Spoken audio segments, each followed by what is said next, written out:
Semana passada nós estudamos um pouquinho sobre Davi, uma história de coragem, né? Bem conhecida. Hoje a história não é tão conhecida, talvez, mas vocês vão lembrar com certeza, né? Em algum momento vocês já ouviram. Vamos começar lendo Neemias, capítulo 1. Neemias é um livro que não é tão usado, né? Fica logo depois de Esdras. Ajudei bastante. Isso. Procura lá, não tem problema. A gente vai começar no capítulo 1 de Neemias.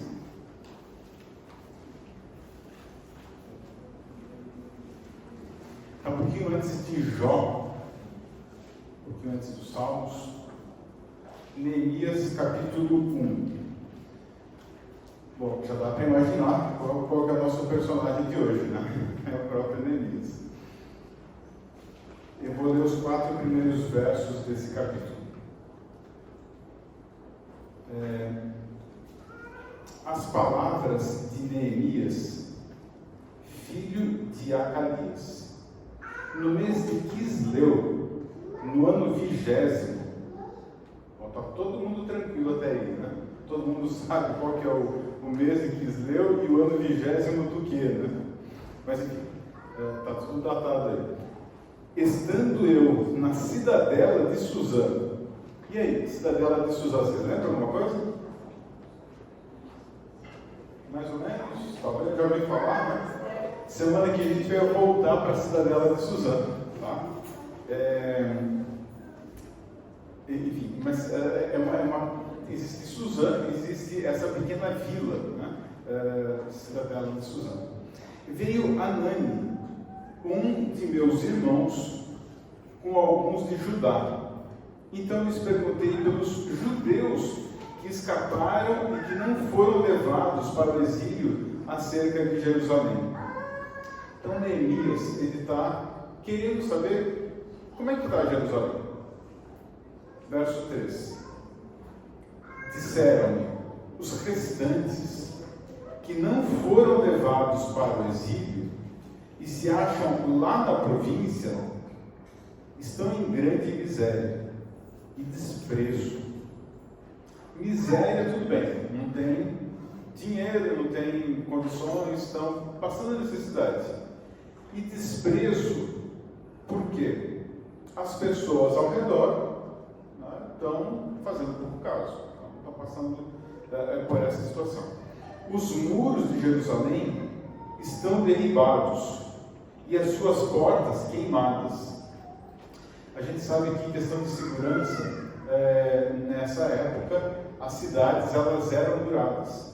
Então a cidade está vulnerável, não tem segurança nenhuma lá. Verso 4.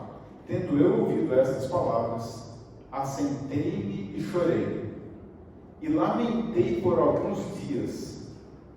Estive jejuando e orando perante o Deus dos céus. Bom, já está colocado o cenário da nossa história, do nosso estudo de hoje. Pode mudar, por favor? Semana passada a gente viu coragem, firmeza de espírito para enfrentar uma situação difícil. Neemias está diante disso agora. Tá? Neemias, ele era copeiro do rei persa. Eu falei para vocês também que eu sou professor e que eu gosto de fazer perguntas, tá? Então no final a gente vai fazer. O rei dessa época é o Artaxerxes I. O nome já é complicado de falar, né? O ano que a gente está na história é 444 ou 445 a.C., antes da Era Comum. Já estamos localizados e a cidade, a gente já sabe, a mesma cidade da história da semana que vem. Cidadela de Suzã. Bom, se o suco do rei estivesse envenenado, quem morria não era o rei, era Neemias, porque ele era copeiro. Só para a gente se lembrar um pouquinho sobre a história, Ciro, ele assume o poder em 559 a.C. 539, ele domina a Babilônia. Lembra da história de Daniel, capítulo 2? cabeça de ouro, Babilônia, o peito de prata. É isso que ele está agora. Tá? E aí depois, pode mudar, tem a sequência aqui. Depois do Ciro, vem o Dario. Depois de Dario, vem um sujeito que a gente pode ler dois nomes para ele, na Bíblia: Assuero ou Xerxes. E aí depois vem aquele que vamos chamar de rei, né? No momento que a gente está estudando aqui, que é o Artaxerxes I. Tá bom? Bom, desde Ciro, essa região, os governantes, todos eles adotaram uma estratégia, que é o seguinte: para evitar conflito maior com os povos que eles dominaram, eles faziam um acordo, dando certa liberdade para questões culturais desses povos, e com isso eles tinham uma troca de confiança. Então eles deixavam certos povos retornarem aos seus locais de origem, embora cativos ainda, mas com isso eles confiavam no governo. Então há vários registros, e assim, tem um cilindro chamado cilindro de Dario, que isso está registrado também, embora essa placa tenha começado com Ciro, de que esses povos voltavam, partes desses povos voltavam para os seus locais de origem. Com isso, já desde Ciro, uma parte do povo judeu volta para a terra. Lembrando que nessa época já fazia 140 anos que Jerusalém tinha sido destruída, né, pelos babilônios. Então Ciro, com essa busca de estabilidade política, ele dá uma certa autonomia para esses diferentes povos, incluindo os judeus. Esdras, ele volta antes de Neemias para Jerusalém. Eu falei agora há pouco, tem livros de Esdras e Neemias. Isso na nossa Bíblia, na Septuaginta, na versão grega, não tem essa divisão, é um livro só. Tá? Mas enfim, Esdras volta um pouco antes. Esdras volta no 7º ano do Artaxerxes I. O Neemias, a gente leu ali no verso 1, no verso 2, ele volta no ano 20. Tá? A cidadela de Suzã, semana que vem eu dou um pouco mais de detalhes, mas só para vocês terem ideia, né, o que é esse reinado. O palácio real, a construção era quadrada, 100 metros de lado, grande, 70 ou 72 colunas, cada coluna de 20 a 25 metros, ou seja, o pé direito desse palácio era de mais de 20 metros. Uma baita construção. Isso demonstra poder. Então, é esse o contexto do Artaxerxes I, onde o Neemias está trabalhando.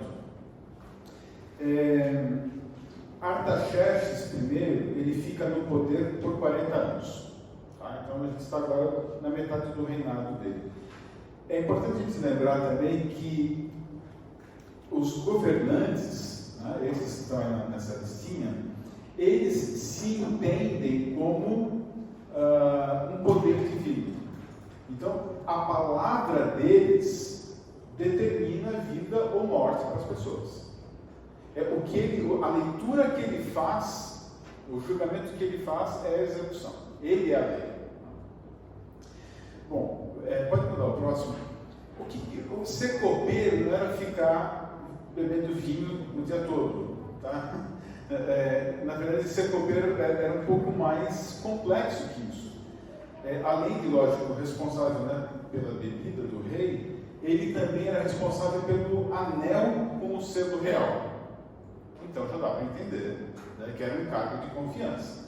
Além disso, ele era também oficial de finanças do reino. Ou seja, ele tinha livre acesso ao rei. Lembra a história de Esther? Que ela tem medo de ir na presença do rei? Porque o rei não permitia qualquer um, era risco qualquer um entrar. Por isso que ela morre de medo. Mas Neemias tem acesso livre para o rei, dada a confiança. Agora, o acesso livre era por causa das responsabilidades. O fato de ele ter acesso livre não dá a ele o direito de discutir questões políticas. Eu andei analisando o nosso governo, nada disso. Ele não tem esse direito de trazer assuntos. Além disso, ele tinha que ajudar a criar um clima dentro do ambiente onde estava o rei. O próximo, por favor. E aí eu vou citar um comentarista da Bíblia que eu gosto muito. Quem tem interesse, vale a pena, tem 2 volumes que ele escreveu, vale muito a pena conhecer esse autor. Ele diz assim: esperava-se que os membros da corte, ele está mencionando justamente no momento entre Neemias, expressassem alegria por servirem na presença do rei e deixassem essa atitude visível em seu rosto. E isso é para a gente lembrar que Neemias não podia, não devia expressar angústia, tristeza, um sentimento que ele estava sentindo pelo que ele ouviu do relato de Jerusalém. Então, como é que é o sentimento de Neemias? De profunda tristeza. A cidade de Jerusalém está destruída faz 140 anos. A situação é de insegurança. As pessoas estão vivendo na miséria, em dificuldade financeira. Os estrangeiros, os povos vizinhos estão fazendo pouco caso, tirando sarro, fazendo desfeita. E assim, isso causa vexame para quem mora lá dentro. Os muros estão caídos, os portões queimados. Agora, o mais sério de tudo: o templo. Os ritos do templo, que apontavam para o Salvador, para o Messias, que apontavam para a salvação, não estavam mais acontecendo. Então, tudo isso é o cenário de Jerusalém. Bom, aí você fala assim, mas, caramba, por que essa grande preocupação com Jerusalém? Assim, qual que é a razão disso? Jerusalém era um símbolo. Só para vocês lembrarem um pouco, alguns lugares da Bíblia que falam sobre Jerusalém. Isaías 52 diz assim: Isaías ele exorta Jerusalém a se vestir com seus mais formosos vestidos. Miqueias diz que a palavra do Senhor viria de Jerusalém. Jesus, está registrado em Mateus, ele lamenta o caminho que Jerusalém tomou. Hebreus diz que Jerusalém é a cidade do Deus vivo. Se vocês pegarem 2 Crônicas, capítulo 6, vocês vão ler ali a oração de Salomão, dedicação do primeiro templo. Ali é um trecho belíssimo, belíssimo. É uma oração para a gente ler todo dia. E nessa oração, Salomão fala assim: se o povo se desviar, pecar, e for levado cativo, e lá no cativeiro voltar os seus olhos para Deus, se arrepender do pecado, Deus vai trazer o povo de volta para Jerusalém. E nessa oração ele diz assim: se o povo orar para Jerusalém, voltado para Jerusalém. Vocês lembram de Daniel, capítulo 6, Cova dos Leões? Por que ele foi lançado na cova? Estava orando. Se você for ler lá, ele estava orando voltado para Jerusalém. Até hoje, os judeus e os judeus cristãos, são poucos, mas enfim, eles oram voltados para Jerusalém. Então tem um aplicativo que você vê onde está Jerusalém, e na hora da oração você se toca. É um costume, e eu vou confessar para vocês, eu e a Márcia, quando nós estamos só nós dois, nós gostamos de orar voltados para Jerusalém. Salomão diz isso. Se o povo se arrepender e orar voltado para Jerusalém, Deus vai ouvir. É um costume, e isso dá alguma coisa a mais na oração? Não. Mas a gente gosta de sentir um pouco disso que Salomão colocou lá em 2 Crônicas 6. Enfim, Jerusalém é um símbolo.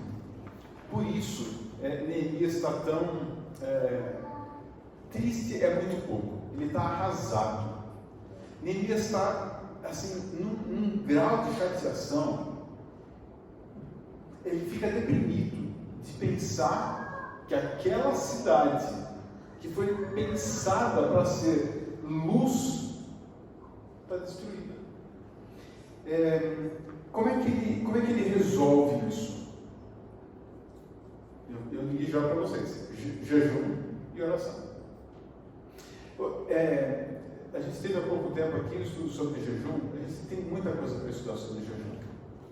O jejum ele é usado em momentos de pesar, de arrependimento, de dor, de perda.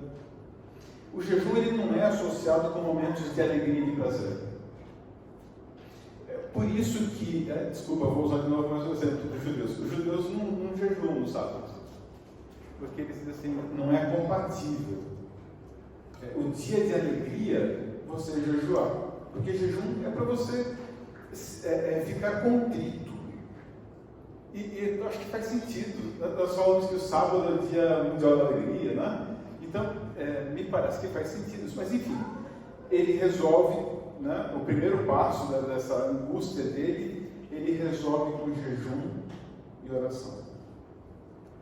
Você precisa de coragem para enfrentar alguma situação? Então, uma dica. Eu diria uma dica muito importante: jejum e oração. Neemias, ele lembra da promessa feita em Deuteronômio capítulo 4, onde Deus diz: eu ajuntarei o meu povo. E ele clama em cima dessa promessa. E ele decide: vou falar com o rei. Mas como que ele vai falar com o rei? Como que isso é possível? E ele espera um dia, 2 dias, 3, 4, 10, 20, 1 mês, 2 meses, 3 meses. Ele espera 4 meses. Pode mudar o próximo, por favor? O texto de Profetas e Reis. Ele procurou mostrar-se alegre na presença real. Nas salas de luxo e esplendor, todos deviam parecer alegres e felizes. A tristeza não devia lançar sua sombra sobre a face de qualquer assistente da realeza. Mas Neemias chorava e jejuava. Além disso, no livro nós vemos que ele trabalhava muito, a carga de trabalho dele era muito grande. Então, pouco sono, esse processo, né, depressivo, de muita tristeza, ele fica muito abatido. E o rei, ele era treinado para ler entre linhas. Então, ele sabia fazer uma leitura de coisas que não estavam explícitas. E é bonito a hora que a gente lê na Bíblia, capítulo 2, capítulo 2, verso 2. Aliás, esse verso é riquíssimo, tá? Esse verso é muito importante. Capítulo 2 de Neemias, o verso 2. O rei me disse: por que está triste o teu rosto, se não estás doente? Bom, aí já é o seguinte, ele conhece cada pessoa que está perto dele. E ele sabe que Neemias não está doente. Devia fazer uma bateria de exames, sei lá, semanalmente. Né? Mas ele sabe que Neemias não está doente. E ele soube ler, embora Neemias tentasse demonstrar alegria, ele soube ler a expressão de Neemias. E aí ele fala assim: tem de ser tristeza do coração. Nossa, que fantástico isso. Eu acho que Artaxerxes devia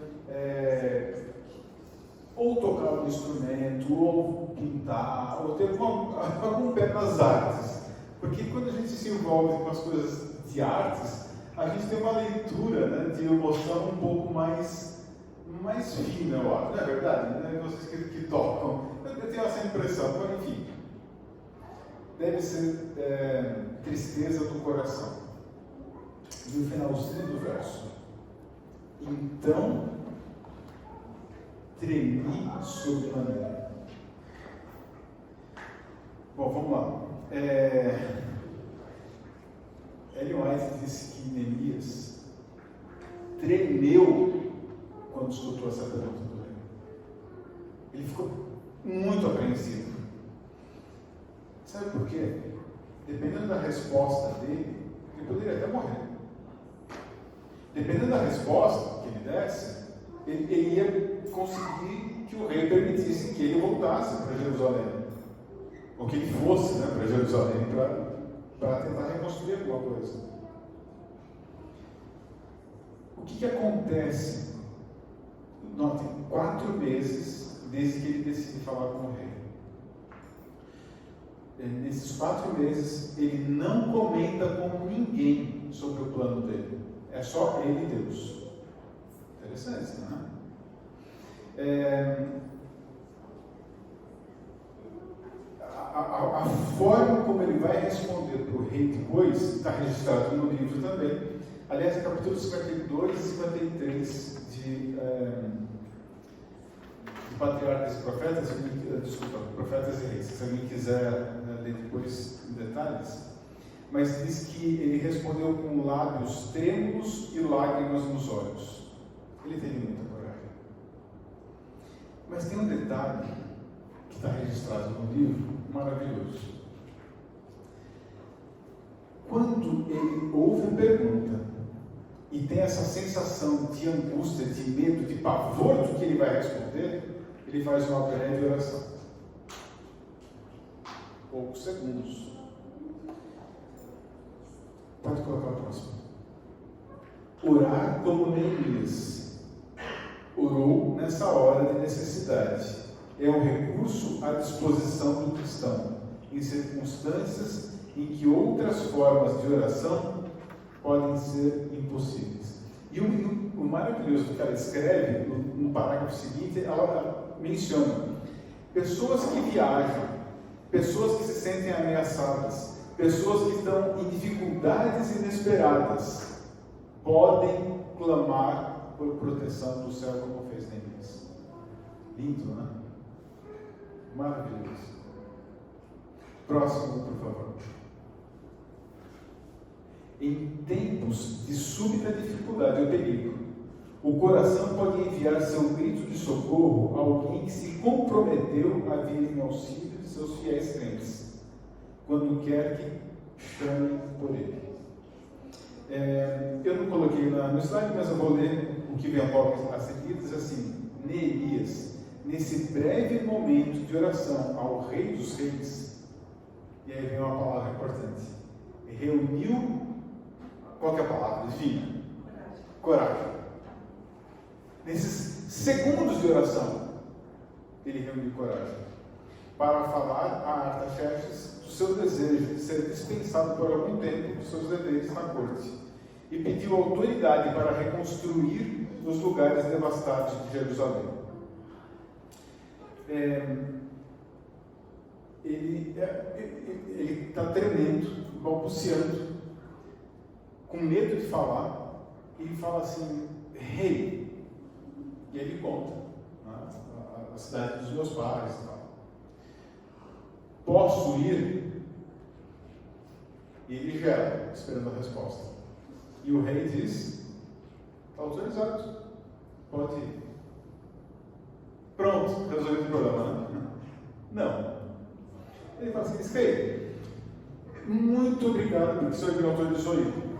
Mas, se me permitir, eu queria pedir mais uma coisinha. Posso levar uma escolta militar? Pode, Neemias, está autorizado. Aí ele fica feliz da vida, né? Prezado rei, né? Vive para sempre, a forma de se cumprimentar o rei. Muito obrigado porque o senhor me autorizou ir. Muito obrigado pela escolta militar. Posso pedir uma carta de recomendação? Porque, imagina, se as pessoas do caminho me veem e falam assim: ah, ele está fugindo. Ou quando eu chegar lá, as pessoas vão questionar: mas será que ele tem autorização do rei para fazer isso? Então é importante eu ter a carta de autorização.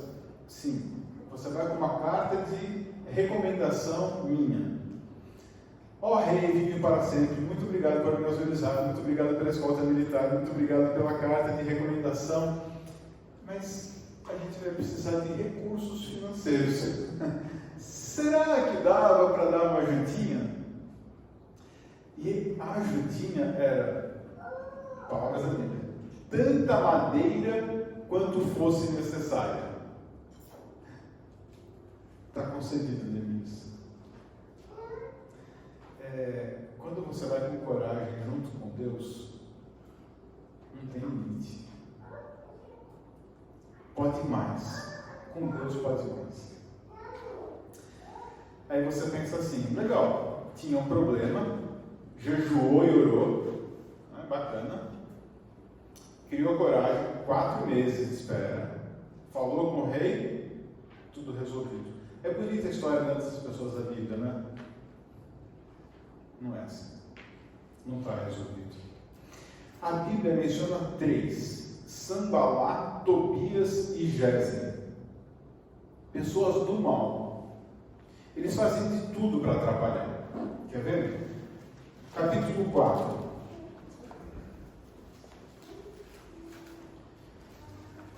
Capítulo 4, verso 3. Aí vai falar do Tobias.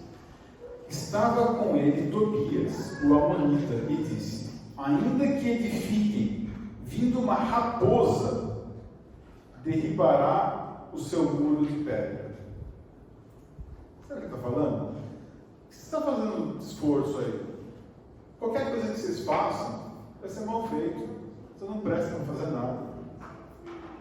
Tudo que você faz mal feito. Tudo que você faz está errado. Duvido que pare pedra. Uma raposa andando vai derrubar as pedras. Sabe o que é isso?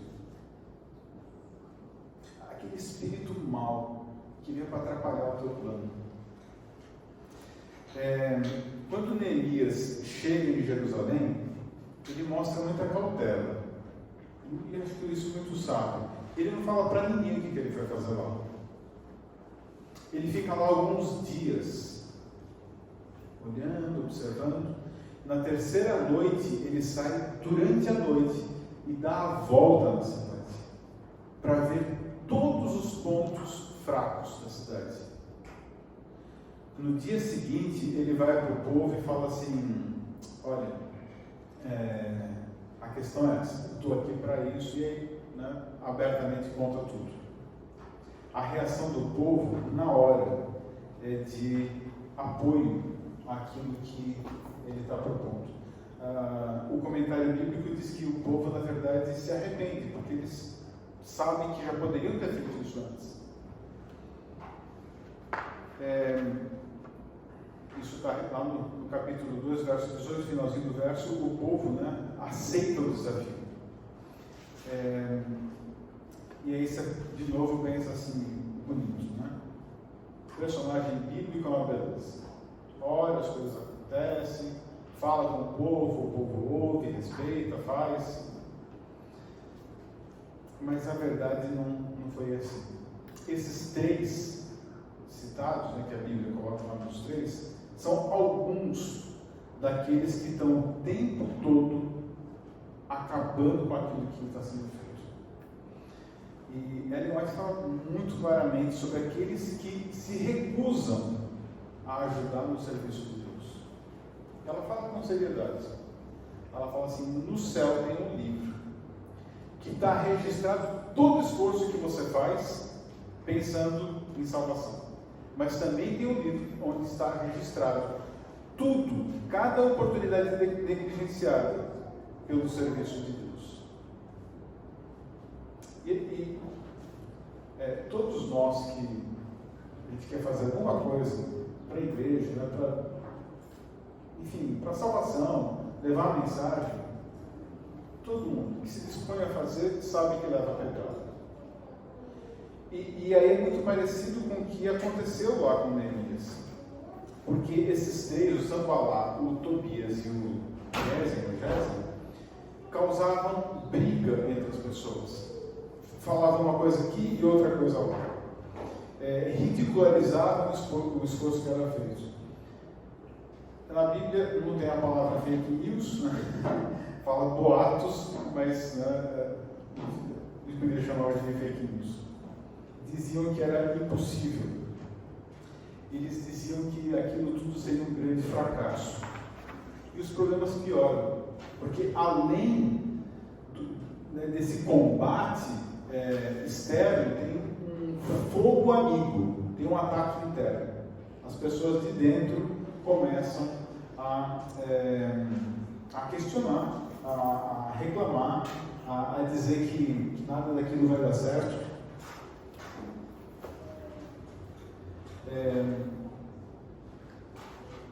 Olha só o capítulo 4, verso 2. Aí é o Sanbalate falando. Olha que gente fina aí. Então falou na presença de seus irmãos e do exército de Samaria e disse: que fazem estes fracos judeus? Permitir-se-lhes a isso? Sacrificarão? Darão cabo da obra num só dia? Renascerão acaso dos montões de pó as pedras que foram queimadas? E aí mais uma vez usa a palavra coragem, dizendo assim: o esforço deles era para enfraquecer a coragem.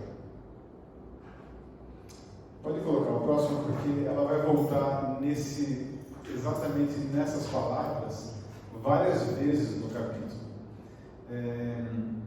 Esse esforço, desses falsos amigos, inimigos declarados, para enfraquecer a coragem. Bom, Neemias ele monta estratégia, mas logicamente ele é humano, se cansa de ver tudo aquilo, de ver gente querendo mal. E está aqui na Bíblia registrado, você pode ver depois no capítulo 4, a oração dele. Ele fala assim para Deus: Deus, escuta o que eles estão falando, veja o que eles estão fazendo e traz punição. Eu não sei se ele pensou bem com essas palavras corteses, mas sabe aquele sentimento de ira? Irai-vos e não pequeis, tá? Essa recomendação bíblica, Sabe, vê aquele sentimento, ele ora, ele pede para que Deus seja justo com essas pessoas. A estratégia de Neemias é para que as pessoas ali usassem colher de pedreiro numa mão e espada na outra. Porque vira e mexe, vinha uma tribo ali querendo atacar, matar, destruir, e aí largava a colher de pedreiro e ia para a espada. Resolvia ali, largava a espada e ia com a colher de pedreiro de novo. Não foi fácil. E eu acho bonito o comentário, que diz assim: quando alguém se dispõe a viver para reconstruir aquilo que foi derrubado, isso é muito forte, porque não é só um muro, pode ser um relacionamento, pode ser uma família, pode ser uma igreja, pode ser uma amizade. Quando alguém se dispõe a viver para reconstruir aquilo que foi derrubado e pretende trabalhar para Deus, vai encontrar oposição, vai encontrar falsos amigos e vai encontrar inimigos declarados.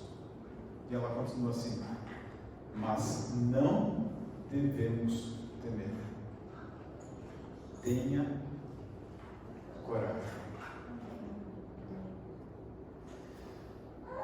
Capítulo 2, verso 20 diz assim: Deus nos dará o sucesso. Deus nos dará o sucesso.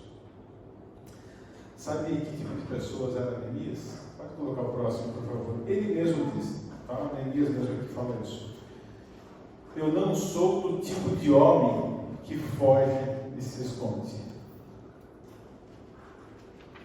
Sabe que tipo de homem, de pessoa que é essa? Pessoa de coragem. Eu não sou do tipo de homem que foge e se esconde. E a última citação que eu vou usar. Obrigado. Esse exemplo de sábia previdência e ação resoluta, eu tomei a liberdade de trocar isso tudo por coragem, tá? Sábia previdência e ação resoluta, eu vou chamar de coragem. Esse exemplo de coragem deve ser uma lição a todos nós. Os filhos de Deus não devem apenas orar com fé, mas trabalhar com diligência e providente cuidado.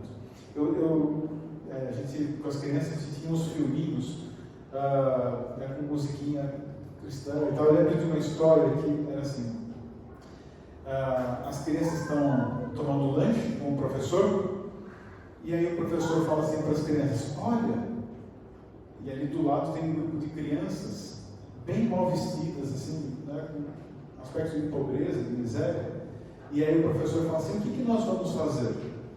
E aí uma criança levanta a mão e fala assim: vamos orar por elas. E essa é a nossa atitude muitas vezes, né? Está certo, a gente precisa orar, nós devemos orar, principalmente a oração intercessória.